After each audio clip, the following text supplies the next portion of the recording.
समय यात्रा। हॉलीवुड की कई ब्लॉकबस्टर फिल्मों में समय यात्रा को बड़े ही अनोखे अंदाज में दिखाया गया है। इन्हें देखने के बाद एक सवाल खड़ा होता है कि क्या हकीकत में भी समय यात्रा को अंजाम दिया जा सकता है? क्या भविष्य में समय यात्रा के लिए हम टाइम मशीन बना सकते हैं? अगर हाँ, तो कैसे? समय यात्रा की अवधारणा लंबे समय से भौतिक वैज्ञानिकों के साथ साथ सामान्य लोगों को भी रोमांचित करती आई है। मशहूर वैज्ञानिक अल्बर्ट आइंस्टाइन ने सन 1905 में सापेक्षतावाद का सिद्धांत दिया था। इस सिद्धांत में उन्होंने बताया था कि ब्रह्मांड में टाइम और स्पेस चादर के रूप में एक दूसरे के साथ जुड़े हुए हैं। गुरुत्वाकर्षण बल के प्रभाव में आकर ये चादर नीचे मुड़ती है, जिसके चलते समय रेखा में एक बदलाव देखने को मिलता है। आधुनिक वैज्ञानिकों ने इसी सिद्धांत के आधार पर समय यात्रा करने के कई तरीकों को खोजा है, जिनका इस्तेमाल करके हम समय में यात्रा कर सकते हैं। आइए जानते हैं। Worm hole. कई वैज्ञानिकों का कहना है कि वर्म होल के जरिए समय यात्रा की जा सकती है।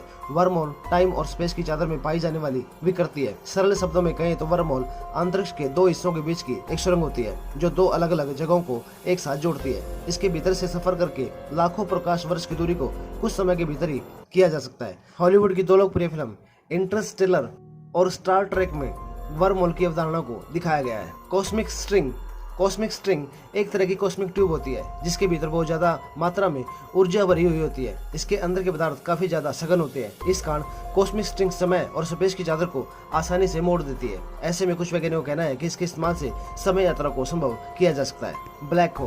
ब्लैक होल ब्रह्मांड के सबसे सघन ऑब्जेक्ट्स में से एक होते हैं। इनका गुरुत्वाकर्षण बल इतना अधिक होता है कि अंतरिक्ष में फैले टाइम और स्पेस की चादर में बहुत बड़ा सुराख कर देते हैं। वैज्ञानिकों का कहना है कि ब्लैक होल के क्षितिज के पास समय काफी धीमा चलता है। अगर हम कोई ऐसा यान बना ले जो ब्लैक होल के क्षितिज का चक्कर अगर वापस आ जाए, तो एक अर्थों में समय में सफर करने वाला व्यक्ति समय यात्रा कर सकेगा। अनंत सिलेंडर।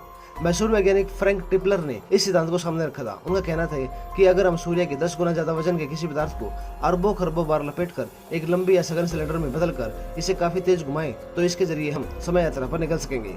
इस सिद्धांत के मुताबिक सिलेंडर का आकार असीमित या कहें अनंत होना जरूरी है।